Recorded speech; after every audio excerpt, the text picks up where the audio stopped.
Selamat malam Bapak dosen, Ibu dan teman-teman.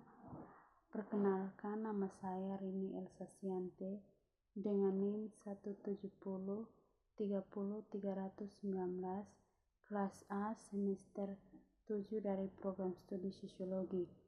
Video yang saya buat ini merupakan tugas ke-15 dari mata kuliah sosiologi terapan. Dari buku yang saya review mengenai menuju masyarakat informasi inklusif. Pada bagian yang pertama membahas mengenai bangsa digital di persimpangan jalan. Mengatur tubuh dan memperluas komunikasi akan menyebar mode baru kesejahteraan dan pencerahan.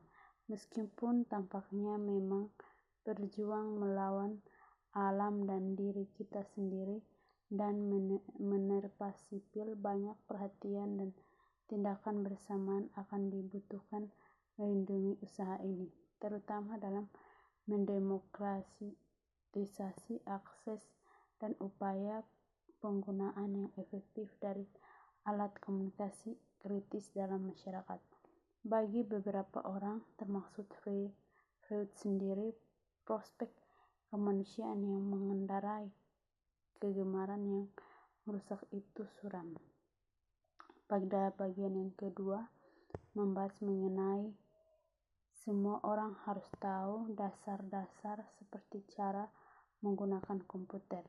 Perusahaan teknologi menginginkan tenaga kerja yang cerdas, kumpulan karyawan yang bakatnya sesuai dengan tuntutan ekonomi baru.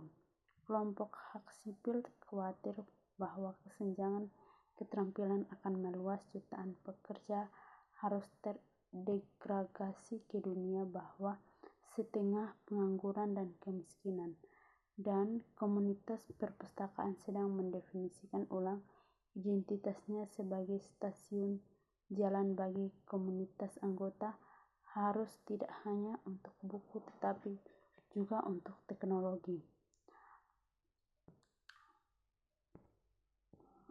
Berikut yang ketiga, membahas mengenai sebuah tawaran Faustik untuk era digital.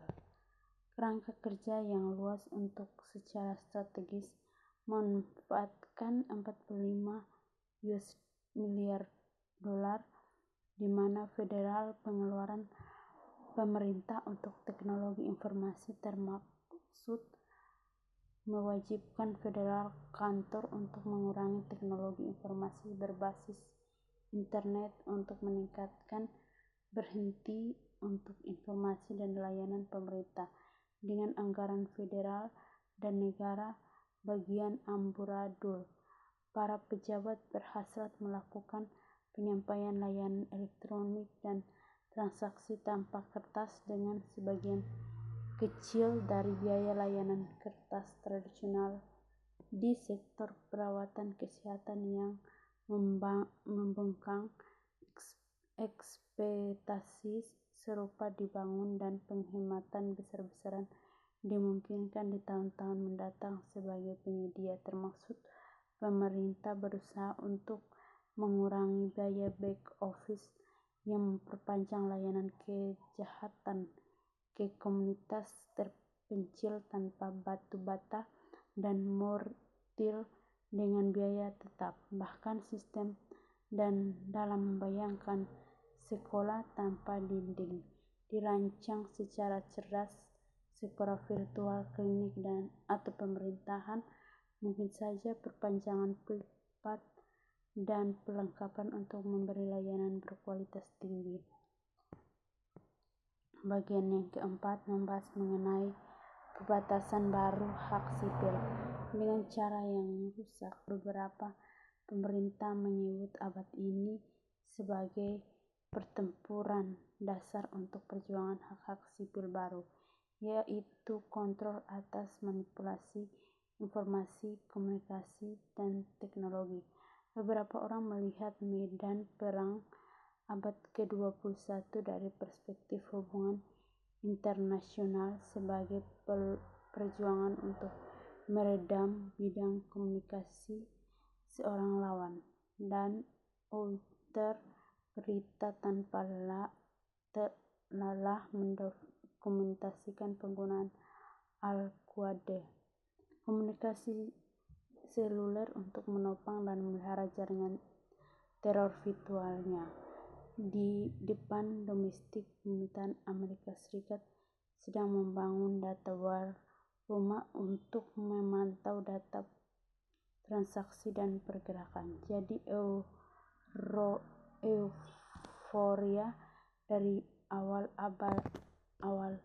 tahun 1990, peran pemerintah sebagai katalisator dalam pengembangan media demokrasi yang terpusat sebagian telah tergeser oleh distopia visi di mana pemerintah mengabaikan sumber daya yang besar untuk mendirikan setara dengan panopticon abad ke-21.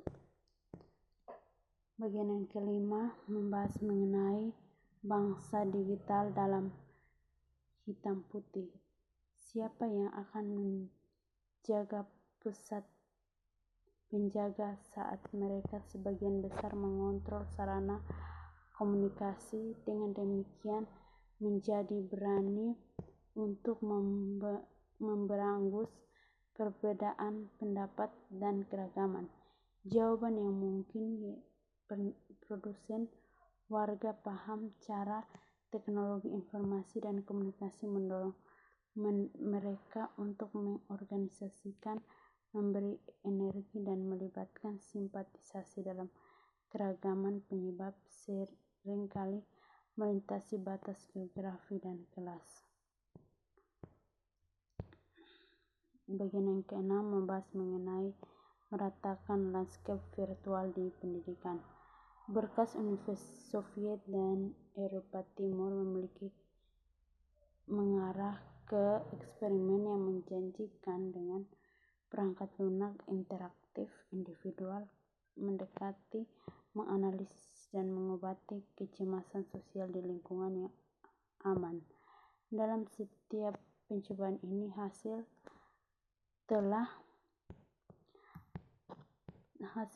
meningkat secara dramatis untuk pemuda yang untuk alasan apapun mendekam di sekolah formal. Impor menarik dari perspektif kebijakan kepemimpinan kewirausahaan mempromosikan pendekatan alternatif untuk belajar telah menemukan keberhasilan sehingga bermanfaat. Dukungan berpeluang dari pemerintah dan sumber pendanaan besar lainnya. Bagian yang ketujuh membahas mengenai pemuda tanpa kabel meremajanet masa depan. Milenial terbilang multi-tasking, menawarkan banyak jenis teknologi sekaligus, misalnya olahraga cepat teman sambil melakukan pekerjaan rumah, berbicara di telepon sambil menonton televisi atau mendengarkan musik. Banyak remaja memilih situs web sendiri, sabun digital mereka sendiri, kotak, dan umumnya penggunaan teknologi yang lebih mahir daripada sebagian besar dari mereka yang masih mengandalkan surat siput untuk tetap berhubungan. Kesimpulan bahwa di awal buku ini saya menawarkan analisis Freud tentang 3 sumber utama ketidakpastian manusia sebagai satu kerangka untuk mulai memahami alam dan ruang lingkup peran teknologi dalam pengembangan sejarah. Dalam mengembangkan, kami berjuang dengan alam, kebutuhan kerusakan tubuh kita, dan konflik sosial sebagai kondisi sentral yang dihadapi umat manusia selama berabad-abad. Freud melukis gambaran yang gamblang tentang dunia yang tercabik-cabik oleh perselisihan internal dan dirusak oleh bencana alam. Semua ini bergulat dengan psikologi manusia kematian.